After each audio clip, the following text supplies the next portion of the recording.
আসসালামু আলাইকুম ভাইয়া, ইনাত্মক এডিওর পক্ষ থেকে তোমাকে স্বাগত জানাচ্ছি। আমরা আজকে ভেক্টরের একটি গুরুত্বপূর্ণ টপিক লব্ধি সম্পর্কে জানব। ঠিক আছে, আচ্ছা চলো শুরু করা যাক। এখানে ধরো লব্ধি সম্পর্কে আমি তোমাকে একটা প্রাথমিক ধারণা দিই। ধরো এখানে একটা বস্তু আছে, এই বস্তুর উপর এদিকে একটি এক্স বল কাজ করতেছে, তাকে আমি দিলাম এক্স ভেক্টর। হ্যাঁ, আর এই এক্স ভেক্টরের সাথে আলফা কোণে অন্য একটি বল কাজ করতেছে, সেটা হলো ধরো ওয়াই ভেক্টর। ঠিক আছে, তাহলে এই প্রশ্ন আসে তো যে এই বস্তুটা তাহলে কোন দিকে যাবে, তাই না? এই দুজনে টানাটানিতে তাহলে এই বস্তুটা কি এর দিকে যাবে, নাকি ওয়াইয়ের দিকে যাবে, নাকি এক্সের দিকে যাবে, তাই না? এই বস্তুটা এক্সের দিকেও যাবে না, ওয়াইয়ের দিকেও যাবে না। এই বস্তুটা যাবে এই এই এক্স এবং ওয়াই ভেক্টরের লব্ধি বরাবর। ঠিক আছে, এইখানে যে আমি একটা আর ভেক্টর দিলাম, ঠিক আছে, এটাই হলো তো এই এক্স এবং ওয়াই ভেক্টরের লব্ধি। ঠিক আছে, আচ্ছা, লব্ধি সম্পর্কে আমি আশা করি তুমি তুমি প্রাথমিক ধারণাটা পেয়েছো।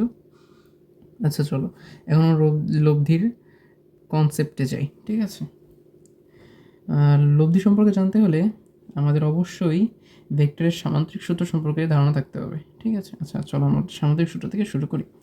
ধরো আমি এখানে একটা সামান্তরিক আঁকি।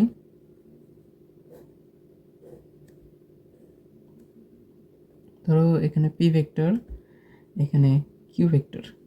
এটা এই বাহুটা যে সমান্তরালে, সেতে এটা হবে পি ভেক্টর, আর এই কিউ ভেক্টরের সমান্তরালে যেতে এই বাহু, সেটা সেজন্য এটা হবে কিউ ভেক্টর। ঠিক আছে, তাহলে এর যে কর্ণ বরাবর, এর কর্ণ বরাবর হবে এর লব্ধি। এই লব্ধিটাকে মনে করো আমি আর ভেক্টর দ্বারা লিখলাম। ঠিক আছে, তাহলে এখন আসো, এখন সামান্তরিক সূত্রে আমরা কি জানি? সামান্তরিক সূত্রটা জানি কোনো সমান্তরিকের একটি নির্দিষ্ট কৌণিক বিন্দু হতে, ধরলাম এখানে একটা কৌণিক বিন্দু, ধরলাম এ। এই নির্দিষ্ট কৌণিক বিন্দু হতে দুটি সন্নিহিত বাহুর, এই সন্নিহিত বাহু দুটি কোনটা? এই পি এবং এই কিউ, এই দুইটা হলো সন্নিহিত বাহু। এই এ বিন্দু হতে দুটি সন্নিহিত বাহুর উপর যদি একই সময়, মনে রাখতে হবে একই সময় একই ধরনের ভেক্টর কাজ করে, একই সময় একই সাথে কাজ করতে হবে। ঠিক আছে, ধরো আমি এই বিন্দুর উপর এই পি ভেক্টরটা দিলাম সকালবেলা, আর কিউ ভেক্টরটা দিলাম বিকালবেলা, তাহলে তো এই বস্তুটা তো যখন সকালবেলা যখন তুমি পি ভেক্টর এটাকে টানছো, তখন তো এদিকে চলে গেছে, আর যখন তুমি বিকালবেলা কিউ দিছো, তখন তো এটা কিউর দিকে এইদিকে চলে গেছে, তাই না? কিন্তু তখন তার লব্ধি নির্দেশ করে না, লব্ধিটা তখন তুমি যে বলটা আনছো সেটা সেই দিকে তার লব্ধি কাজ করতেছে। ঠিক আছে, আচ্ছা এই জিনিসটা আমরা পরে আসবো। এখানে দেখো যে একই সময় কাজ করতে হবে, কারণ একই সময় তুমি এদিক দিয়ে পি ভেক্টরে টানতেছো, অন্য ধরো তোমার এক বন্ধু এদিক দিয়েও তাকে কিউ ভেক্টরে টানতেছে। ঠিক আছে, তখন বস্তুটা কোন দিকে যাবে, তাই না? তাহলে একই সময় একই ধরনের বল কাজ করতেছে। ধরো তুমি এই পি ভেক্টরটা দ্বারাও আমি একই ধরনের ভেক্টর নির্দেশ করতেছি, ধরো বল, আর এই কিউ ভেক্টর দ্বারাও আমি এক ধরনের ভেক্টর নির্দেশ করতেছি, বল। তাহলে অবশ্যই একই ধরনের ভেক্টর কাজ করতে হবে, ভিন্ন ভেক্টর হলে কিন্তু আবার হবে না। ঠিক আছে, তাহলে এর যে কর্ণ, এই আর ভেক্টরটা নির্দেশ করতেছে। ঠিক আছে, এটাই হবে তার কি? লব্ধি। হ্যাঁ, এখন ভাইয়া আপনি তো আমার লব্ধি ঠিকই শিখাই দিলেন, বুঝলাম আপনি লব্ধি বুঝাইলেন। এখন তাহলে আমি পরীক্ষার খাতায় কি এরকম চিত্র এঁকে এঁকে তারপর এরকম হিসাব করব সব কিছু নিয়ে? না ভাই, এখানে হিসাব করার কোনো ব্যাপারই নাই, এখানে অবশ্যই তোমার হিসাব করতে হবে। এখন এখান থেকে আমরা একটা সুন্দর সূত্র নিয়ে আসতে পারি। ঠিক আছে, আর আরেকটা কথা, এখানে অবশ্যই এই পি ভেক্টর এবং কিউ ভেক্টরের মধ্যবর্তী কোণ একটা আলফা ধরে নিতে হবে। হ্যাঁ, আমি আলফা ধরে নিয়েছি, তুমি থিটা ধরো, তোমার ইচ্ছা তুমি সেটা ধরো। ঠিক আছে, কোনো সমস্যা নেই। আচ্ছা, এখন এটাকে আমি সূত্রের প্রয়োগের জন্য আমি একটু বড় করে সুন্দর করে এই সাইডে আঁকতেছি। ঠিক আছে,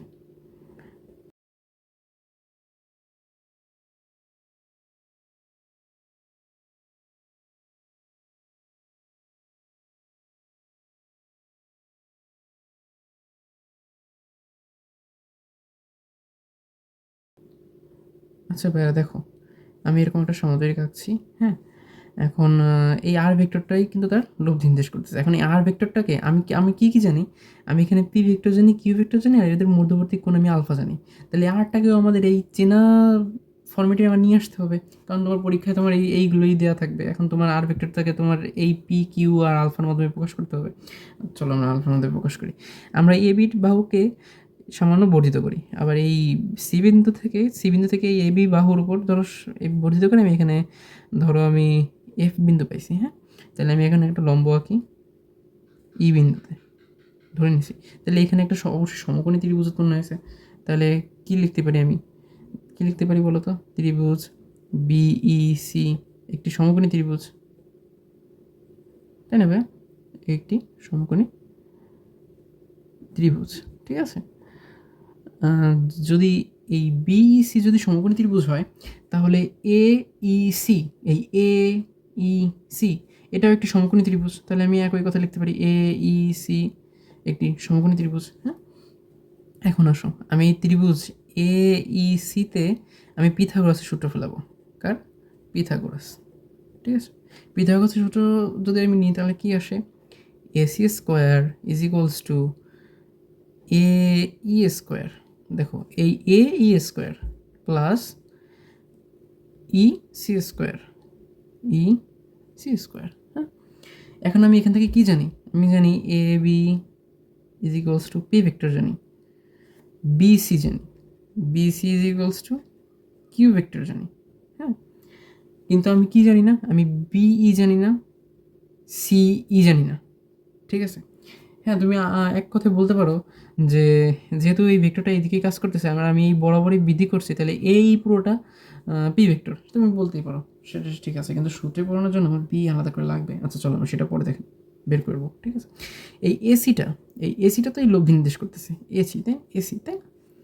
তাহলে এসিটার আপাতত কোনো কাজ নেই, আমরা এইটাকে ভেঙে দিই। চলো, এই কী লেখা যায়? এই সমান সমান এ বি প্লাস বিই, তাই না? তাহলে আমি এই থেকে এই লিখি, এ বি প্লাস বিই তার whole square plus E C square, E C square. হ্যাঁ, এটাকে আমি যদি বর্গের সূত্রে ফেলাই তাহলে কি আসে? A B square plus two A B into BE plus BE square plus E C square, ঠিক আছে। এখন দেখো, এখানে আমার অপরিচিত টার্ম কয়টা আসতেছে? আমি এ বি জানি, এ বি জানি, বিই কি জানি না? বি আমি এখনো জানি না। আমি কি বিই জানি? এই বিই বি জানি না। ইসি জানি, ইসি জানি না।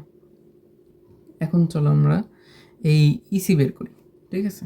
আমি ইসিটাকে আমাদের পরিচিত ফরম্যাটে নিয়ে আসবো। এখন দেখো, আমি বিইসি ত্রিভুজের কথা চিন্তা করি। বিইসি ত্রিভুজের এইখানে যদি আমি কস অ্যাপ্লাই করি, কস ধরলাম, কস থিটা ইজ ইকুয়ালস কী আসে বলো তো? কবরে ভূত অনেক, তাহলে ভূমি বাই অতিভুজ, তাহলে কী আসে বলো তো ভাইয়া? বিই বাই বিসি, তাই না? এখানে ভাইয়া আমি বিসি কিন্তু জানি কিউ, তাহলে আমি অবশ্যই এখানে লিখতে পারি যে BE is equals to BC cos theta, তাই না? এই বিসিটাকে আবার কি লিখতে পারি ভাইয়া বলো তো? বিসি যেহেতু জানি আমরা কিউ, তাহলে কিউ কস থিটা লিখতে পারি।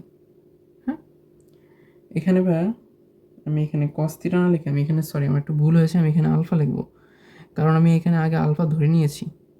দেখো, এই কোণটা যদি আলফা হয় তাহলে এই কোণটা অবশ্যই আলফা, যেহেতু সমান্তরাল বাহু, তাই না? তাহলে এই কোণটা আলফা, হ্যাঁ, এখানে কস আলফা হবে, সরি। তাহলে আমি বিইটা জেনে গেছি, বিই জানি। এখন ইসি আর এই বিই, এই ইসি আর বিইতে যদি বিইসি ত্রিভুজে যদি পিথাগোরাসের সূত্র অ্যাপ্লাই করি, তাহলে আমি এই বিইসির পরিবর্তে লিখতে পারি না বিসি স্কোয়ার, বিই আর ইসি এর পরিবর্তে? কারণ এখানে পিথাগোরাসের সূত্র অ্যাপ্লাই করলে তো সে একই জিনিস হবে, BC square is equals to BE square plus EC square, ঠিক আছে। তাহলে আমি এখানে লিখি A B square plus two A B into BE plus BE, আর ইসিকে কী লেখা যায় ভাই বলো তো? বিসি স্কোয়ার, বিসি স্কোয়ার, তাই না? তাহলে এখান থেকে আমাদের কি আসে দেখো, এখান থেকে এখন আমাদের কি আসে? আমি এবি জানি, এবি জানি, হ্যাঁ জানি, এবি সমান পি, পি ভেক্টর, তাহলে পি স্কোয়ার প্লাস, এখানে একটা কথা তোমাদের অবশ্যই মনে রাখতে হবে, আমি যখন এই লব্ধি বের করবো অবশ্যই আমাকে এই ভেক্টরের মান নিয়ে কাজ করতে হবে, ঠিক আছে। এটা অবশ্যই মনে রাখতে হবে, আমার এখানে মান নিয়ে কাজ করতে হবে। আর তাহলে টু ইন্টু পির জায়গায় আমরা কি লিখতে পারি ভাইয়া? পির জায়গায় আমরা, সরি, এ বির জায়গায় আমরা কি লিখতে পারি? পি লিখতে পারি। এখানে এ বিতে দেখো আমি পি, এখন বি জায়গায় কি লিখতে পারি? এখানে আমি বের করে নিছি Q cos alpha, Q cos alpha plus এই বিসিকে কী লিখতে পারি, বিসি আমরা জানি কিউ, তো এখানে কিউ স্কোয়ার। তাহলে এবার এটাকে আমি একটু সাজাই লিখি, P square plus Q square plus 2pq cos alpha. এটা কি নির্দেশ করতেছে, এসি স্কোয়ার।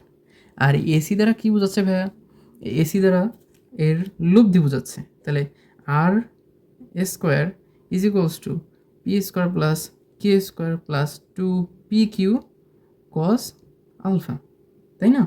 এখন এই জিনিসটাকে আমি এইখানে লিখতেছি, এইখানে, ঠিক আছে? এই জিনিসটাকে আমি এই আরটাকে যদি আমি সে রুট করে দিই তাহলে কী আসে দেখো, আমি এখানে এই জিনিসটা আমি এখানে লিখতেছি, এই যে এখানে লিখতেছি।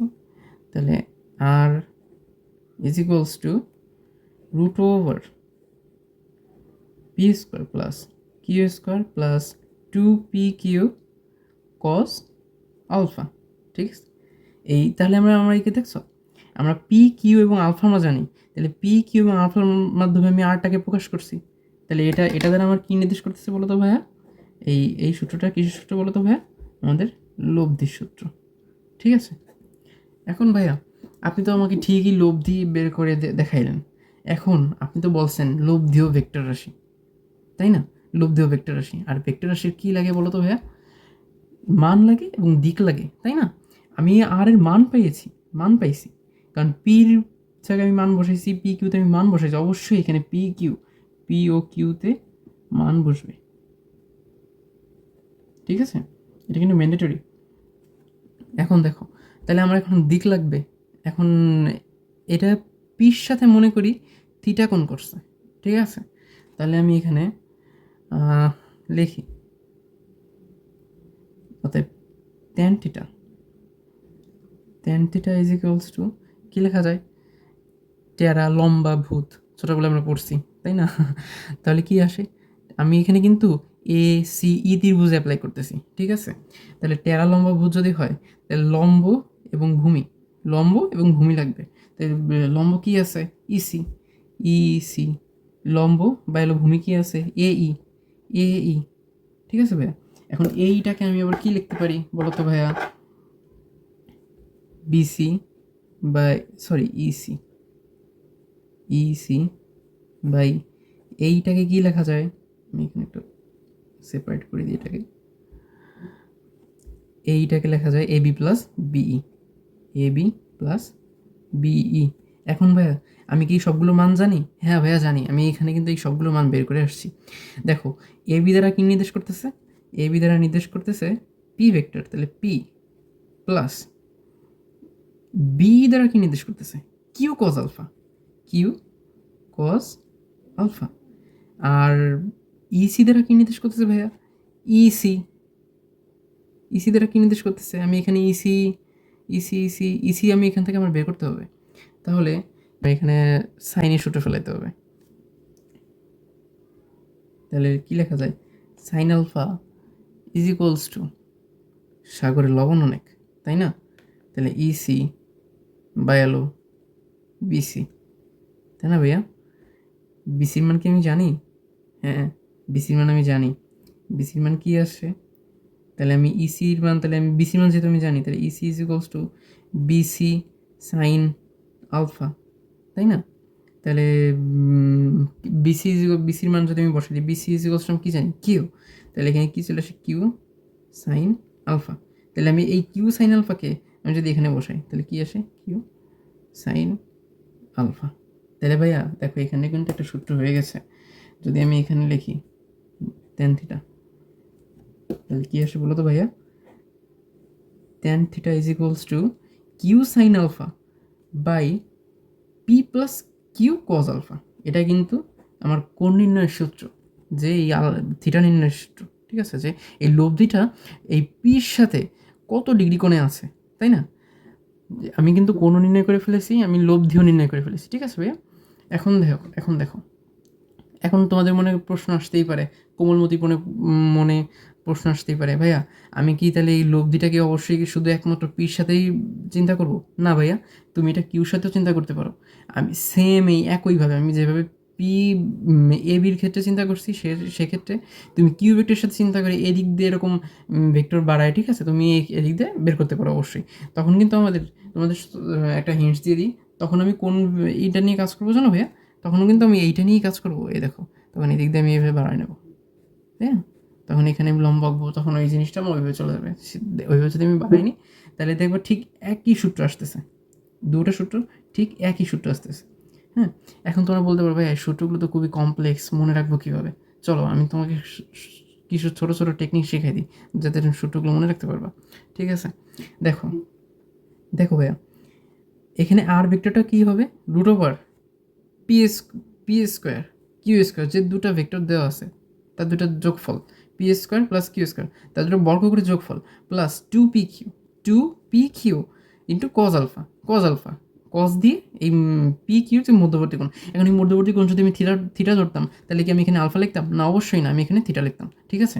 আর যখন আমি থিটার মান বের করবো, যে লব্ধিটা পি ভেক্টরের সাথে কত ডিগ্রি কোণে আছে, বা কিউ ভেক্টরের সাথে যদি তুমি ওই দিক দিয়ে নির্ণয় করো তখন এই দিক দিয়ে নির্ণয় করবে, ঠিক আছে? তাহলে এখানে আমি পি ভেক্টরের সাথে যেহেতু নির্ণয় করছিলাম, আমি পি ভেক্টরের সাপেক্ষে চিন্তা করি যে এখানে থিটাটা তাহলে সূত্রটা কেন হয়? ট্যান থিটা, ঠিক আছে? যার সাথে অ্যাঙ্গেল, দেখো পির সাথে অ্যাঙ্গেল না, অ্যাঙ্গেলটা কিন্তু পির সাথে, যার সাথে অ্যাঙ্গেল সে নিচে দেখো সিঙ্গেল বসছে, পি কিন্তু সিঙ্গেল, আমি জাস্ট মুখস্থ করার জন্য কথাটা বলতেছি, ঠিক আছে? যার সাথে অ্যাঙ্গেল সে নিচে সিঙ্গেল, আর উপরে সাইন নিচে কস, উপরে সাইন নিচে কস, দেখো উপরে সাইন নিচে কস, আর তাহলে বাকি আছে কে? কিউ বাকি আছে। তাহলে আমি এই পি তো সিঙ্গেল আছে, তাহলে পির সাথে তোর কেউ যাবে না, তাহলে অবশ্যই সাইন আর কজের সাথে আমার কিউ নিতে হবে, কারণ পি সিঙ্গেল, সে জীবনে তোর মানে নিচ্ছে যে সে সারা জীবন সিঙ্গেল থাকবে, ঠিক আছে? তাহলে আমার অবশ্যই কিউ আর কিউটাকে অবশ্যই সাইন আর কজের সাথে দিতে হবে, তাই না? তাহলে সূত্রটা তাহলে এবার মুখস্থ হবে অবশ্যই, আশা করতেছি। তাহলে কী বলতে পারি যে tan theta is equals two, যার সাথে অ্যাঙ্গেল সে নিচে সিঙ্গেল, উপরে সাইন নিচে কজ, তাহলে আর বাকি আছে কি? কিউ বাকি আছে। তাহলে কিউটাকে আমি কোথায় লিখবো? এই একবার সাইনের সাথে একবার কজের সাথে, ঠিক আছে? এখন দেখো আমি আরও তোমাকে আরও কয়েকটা ক্ষেত্র দেখাচ্ছি যাতে তোমার এই সূত্রটা একদমই ক্লিয়ার হয়ে যায়, তার কোনো প্যাচ না লাগে যে আমি কখন কোনটাকে ধরবো, ঠিক আছে? চলো আমি আরও দুইটা সামান্তরিক আঁকি, এরপর আমি তোমার এই জিনিসটা দেখাইতেছি, ঠিক আছে? দেখো ভাইয়া, তুমি তো জিনিসটা তো তুমি বুঝতে পারছো, বেসিকটা তো তুমি বুঝছো যে সামান্তরিকের কর্ণটাই তার লব্ধি নির্দেশ করতেছে, ঠিক আছে? তাহলে এখন কি তোমার পরীক্ষায় যদি তোমার এরকম দেওয়া থাকে যে এদিক দিয়ে একটা ভেক্টর আছে পি ভেক্টর, এদিক দিয়ে একটা ভেক্টর কাজ করতেছে কিউ ভেক্টর, এখন তুমি কি আবার এটাকে নিয়ে সামান্তরিক একে তারপর ওরকম আমি যেরকম সমকোণী ত্রিভুজের নিয়ে ওটাকে ডিরাইভ করছি, তুমি কি ওইভাবে করবা? না, করবা না। তুমি তো বুঝেই গেছো যে এর কর্ণ বরাবর একটা লব্ধি কাজ করবে, ঠিক আছে? তাহলে তুমি এখানে এটা আলফা কোণে আছে, হ্যাঁ? তাহলে তুমি এর কোণ এখান দিয়ে একটা রেখা কল্পনা করে নিবা যে এটা লব্ধি নির্দেশ করতেছে, ঠিক আছে? আর এটা পি ভেক্টরের সাথে থিটা কোণে আছে, ঠিক আছে? তাহলে তাহলে তখন আমার লব্ধির সূত্রটা কী হবে বলো তো ভাইয়া? লব্ধির সূত্রটা হবে R is equals to root over P square plus Q square plus two P Q cos alpha. আর থিটা কোণের ক্ষেত্রে কী সূত্রটা হবে? সরি, কোণের ক্ষেত্রে কী সূত্রটা হবে? Tan theta is equals two, আমি কী বলছি, যার সাথে অ্যাঙ্গেল সে নিচে সিঙ্গেল, তাহলে পির সাথে অ্যাঙ্গেল আছে, পিটা কি নিচে সিঙ্গেল, প্লাস উপরে সাইন, উপরে আগে সাইন লিখলাম, সাইন আলফা, নিচে লিখবো কজ আলফা। কী বাকি আছে? কিউ বাকি আছে, তাই কিউ বেসার আরে বসায় দাও, Q sine alpha, Q cos alpha. বুঝতে পারছো? এখন দেখো, কারণ আমি আরেকটা জিনিস যদি আঁকি, তারপরে এইখানে একটা বল, মনে করো একটা বল, তাকে ধরো শফিক নামে একজন পি ভেক্টর, ধরো পি কিউ বাদ দিই, ধরো এ ভেক্টরে টানতেছে, ঠিক আছে? আর এদিক দিয়ে রফিক নামে একজন তাকে বি ভেক্টরে টানতেছে, হ্যাঁ? এখন রফিক বলতেছে কি, জানিস এই বলটা আমার দিকে আসবে, ওদিকে শফিক বলতেছে কি, না এই বলটা আমার দিকে আসবে, ঠিক আছে? কিন্তু তুমি তো বুদ্ধিমান, তুমি তো জানো এই বলটা কোন দিকে যাবে, এই বলটা কোন দিকে যাবে বলো তো? এর লব্ধি বরাবর যাবে, ঠিক আছে? এই লব্ধিটা আমি ধরে নিলাম, এখানে আমি পি ধরে নিলাম, কথার কথা। আচ্ছা, আমি সব জায়গায় রুল দিয়ে আর ধরছি, আমি আরই ধরি, আর ভেক্টর, ঠিক আছে? যেহেতু যাতে তোমার আরও কমপ্লেক্স না লাগে জিনিসটা, তাহলে আর ভেক্টর ইজ ইকুয়ালস টু, আমি তাহলে কী লিখবো? এখানে অবশ্যই একটা আলফা কোণে এটা কাজ করতে, ধরুন থিটা কোণে কাজ করতেছে, ঠিক আছে? আর এই আর ভেক্টরটা যে আর লব্ধি, এই লব্ধিটা এ ভেক্টরের সাথে মনে করলাম আলফা কোণে আছে। এবার আমি কোনটা চেঞ্জ করে দিলাম, ঠিক আছে? তাহলে দেখো আর ইজ ইকুয়ালস টু কী আছে? Root over A square plus B square plus 2ab। এখন কি আসবে ভাইয়া বলো তো? কজ আসবে, অবশ্যই কজ আসবে। কজ থিটা দিব না আলফা দিব? অবশ্যই থিটা দিব, হ্যাঁ থিটা দিব। কারণ আমরা এখানে সূত্রে কি বলছে, দুইটা ভেক্টরের মধ্যবর্তী কোণ। আমি তো তোমাদের এর কিছুক্ষণ আগে তোমাদের দেখাই আসছি যে আমি এখানে থিটাটা মধ্যবর্তী কোণ নিতে হয়, দুইটা ভেক্টরের মধ্যবর্তী কোণ, ঠিক আছে। আর এই আলফাটা যখন বের করবো, যে লব্ধিটা কোনো একটা ভেক্টরের সাপেক্ষে কত ডিগ্রি কোণ করতেছে, তাহলে সেটা কী হবে? Tan theta is equals two, এখানে কি আসবে, যার সাথে অ্যাঙ্গেল সে নিচে সিঙ্গেল, তাহলে এর নিচে এ এর সাথে অ্যাঙ্গেল আছে, অ্যাঙ্গেলটা কার সাথে? এর সাথে, তাহলে এ নিচে সিঙ্গেল, প্লাস উপরে সাইন, সাইন সাইন এখন কি আলফা দিব না থিটা দিব বলো তো ভাইয়া? সরি, দেখছো আমি এখানে একটা ভুল করছি, এখানে ট্যান আলফা দিব, কারণ আমি এখানে কোনটা আলফা ধরে নিছি, দেখছো? হ্যাঁ তোমরা ধরতে পারছো, এখানে ট্যান থিটাই তো তোমরা বুঝতে পারছো। Tan theta is equals two, তাহলে উপরে সাইন, এখানে অবশ্যই থিটা দিব, আর এখানে কস থিটা, আর তাহলে বাকি আছে কি? বি বাকি আছে, তাহলে এখানে বি বসায় দাও, বি। বুঝতে পারছো ভাই? এখানে জিনিসগুলো কিন্তু খুবই জটিল কিছু না, এখানে তুমি খুবই ফ্রেশ চিন্তা ভাবনা থাকলে তুমি এই জিনিসগুলো বুঝতে পারবা, ঠিক আছে। আচ্ছা, এখন আমরা ভেক্টরের লব্ধি সূত্র জানছি, কোণ বের করার সূত্র জানছি। এখন আমাকে কিছু কিছু ক্ষেত্র যদি তুমি মনে রাখো, তাহলে তোমার এমসিকিউ সলভ করতে অনেক সুবিধা হয়, ঠিক আছে। এখানে আমি কখন, তোমাদের মনে প্রশ্ন আসে না ভাইয়া, এখানে ভেক্টরটা কখন মানে লব্ধিটা কখন সর্বোচ্চ লব্ধি পাবো, কখন সর্বনিম্ন লব্ধি পাবো? কোশ্চেন তো আসতেই পারে, তাই না? আচ্ছা, চলো আমরা দেখি কখন সর্বোচ্চ পাওয়া যায়, কখন সর্বনিম্ন পাওয়া যায়। ভাই অবশ্যই আমি যা মনে করি তোমরা জানো যে কিছু কিছু ক্ষেত্রে মানে চিত্র দেখে বোঝা যায় ভেক্টরটা কতটুকু কাজ করতেছে, হ্যাঁ ভেক্টরটা বড় নাকি ভেক্টরটা ছোট, এখানে কি ভেক্টরে বেশি বল বা যে ভেক্টরটা সেই প্রকাশ করে সেটা কি বেশি বোঝাচ্ছে নাকি কম বোঝাচ্ছে। ধরো আমি এখানে একটা ভেক্টর দিলাম পি ভেক্টর, হ্যাঁ, আর এখানে এত ছোট একটা ভেক্টর দিলাম ধরো আর ভেক্টর, ঠিক আছে। তাহলে অবশ্যই যদি আমি মানে চোখে দেখে তো বোঝা যাইতেছে যে এখানে পি ভেক্টর মান যদি হয় 5 নিউটন, তাহলে অবশ্যই আর ভেক্টরটা অবশ্যই লেস দেন 5 নিউটন, ঠিক আছে, লেস দেন 5 নিউটন। এটা ধরো তাহলে 3 নিউটন ধরে নিলাম, ঠিক আছে, এরকম। আর যদি মানে এটা থেকে তো আর আমি 5 নিউটনের বেশি ধরতে পারবো না, কারণ এখানে ভেক্টরটা ছোট, ঠিক আছে। এরকম কিছু কিছু ক্ষেত্রে দেখে বুঝে নিতে হবে, হ্যাঁ। এখন দেখো ভাইয়া, ধরো এখানে একটা বস্তু আছে, এই বস্তুর উপর এদিকে ধরো পি ভেক্টর কাজ করতেছে, ঠিক আছে। আবার এই একই দিকে ধরো আর ভেক্টর কাজ করতেছে, হ্যাঁ, ধরে নিলাম। এখন ভাই আপনি তো শিখাইছেন যে দুইটা ভেক্টর যদি কাজ করে, সামান্তরিক সূত্রে আমরা পড়ছি, তাহলে তার লব্ধি বরাবর চলে যায়। এখানে তো আমি কর্ণ আঁকতে পারতেছি না, সামুদ্রিক আঁকতে পারতেছি না, কোনো সমস্যা নেই ভাই, তুমি সূত্রে ফেলাই দাও, দেখো তোমার লব্ধিটা কত আসে। তাহলে এখানে দেখো, এখানে এদিকে পি ভেক্টর কাজ করতেছে, এইদিকে আর ভেক্টর কাজ করতেছে, তাহলে এদের মধ্যবর্তী কোণ আলফা কত? 180 ডিগ্রি? না, 180 ডিগ্রি না ভাইয়া, কারণ পির দিকে কাজ করতেছে, আবার আরটাই সে পির দিকে কাজ করতেছে। ধরো এই দিকে একটা রেখা দিলাম, আর আমি এই লাল কালিতে আমি এইটুকু একটা রেখা দিলাম, তাহলে এই মধ্যবর্তী কোণ কত? এখানে কিন্তু কোণ হিসাব করতে পারতেছো, মধ্যবর্তী কোণ অবশ্যই কত হবে? 0 ডিগ্রি হবে, ঠিক আছে। তাহলে দেখো ভাইয়া, এই তো তোমরা তো অবশ্যই খুবই ট্যালেন্টেড, তোমরা তো সব বুঝতেই পারবে, তাই না? R is equals to √a² plus b² plus 2ab। এখন আমার কস কত আসবে ভাইয়া বলো তো? Cos 0 degree. দেখো ভাইয়া, তাহলে এখানে আমার মধ্যবর্তী কোণ কত আসতেছে? কস 0 ডিগ্রি। আর কস 0 ডিগ্রি মান কত? 1। তাহলে কি আসে? a² plus b² plus 2ab, যেহেতু কস 0 ডিগ্রি মানে 1। তাহলে এখন দেখো এটা একটা সূত্রে পড়ে গেছে না, বর্গের সূত্রে, √a প্লাস b তার হোল স্কোয়ার, হ্যাঁ। তাহলে কি আসে? a প্লাস বি, স্কোয়ার রুটে কাটা চলে যায়, a প্লাস বি, তাহলে তার লব্ধিটা হবে কত? a প্লাস বি, এবং এইটাই তার ম্যাক্সিমাম লব্ধি, ম্যাক্স, ঠিক আছে, এটাই তার সর্বোচ্চ লব্ধি। কারণ তুমি তুমি একটু ঠান্ডা মাথায় চিন্তা করো, ধরো একটা বলকে তুমি যেদিকে টানতেছো, তোমার ভাইও তোমার সাথে সেদিকে টানতেছে, তাহলে কি তোমাদের লব্ধিটা বলটা তোমাদের দুজনের দিকে যাচ্ছে, তাই না?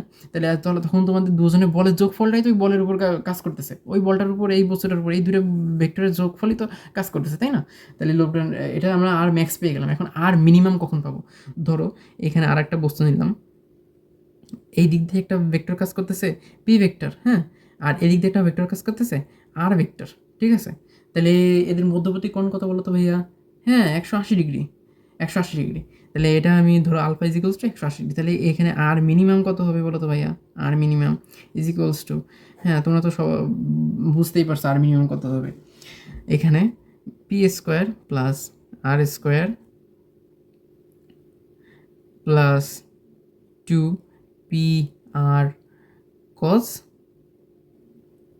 180, তাই না?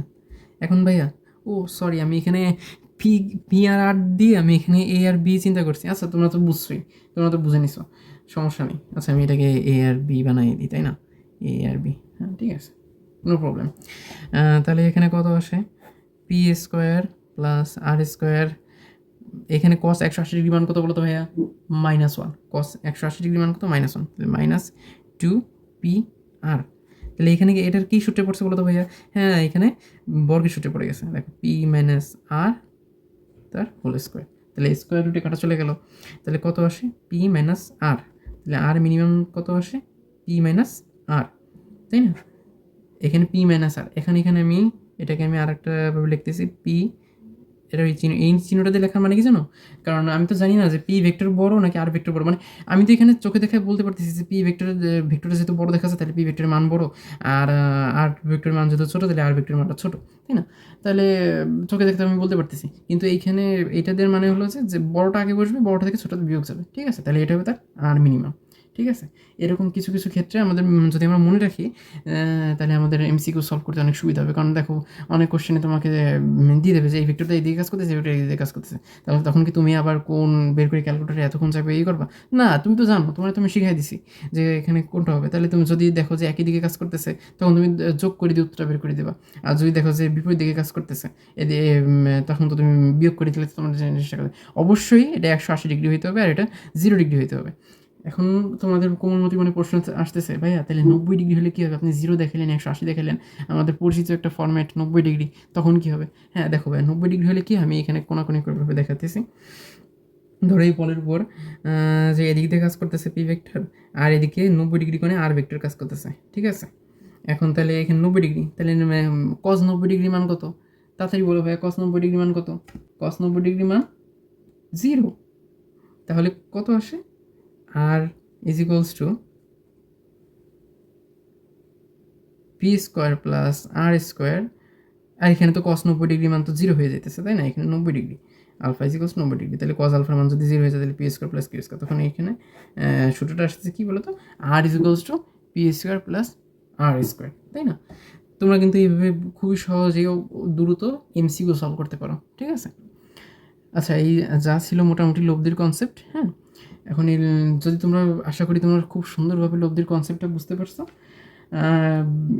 এরপরে এই জিনিসগুলাই তোমরা দেখো, তোমাদের ভেক্টর নদী নৌকা আছে, তারপরে তোমার আপেক্ষিকতা আছে, আপেক্ষিক বেগ আছে, সরি আপেক্ষিকতা না, আপেক্ষিক বেগ।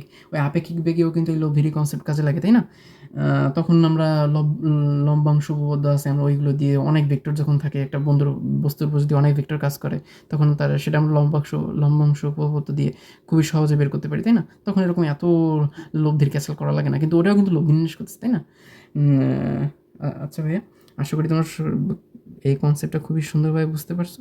যদি কোনো সমস্যা থাকে অবশ্যই আমাকে জানাবে, ঠিক আছে? কমেন্ট বক্সে কমেন্ট করতে পারো, হ্যাঁ।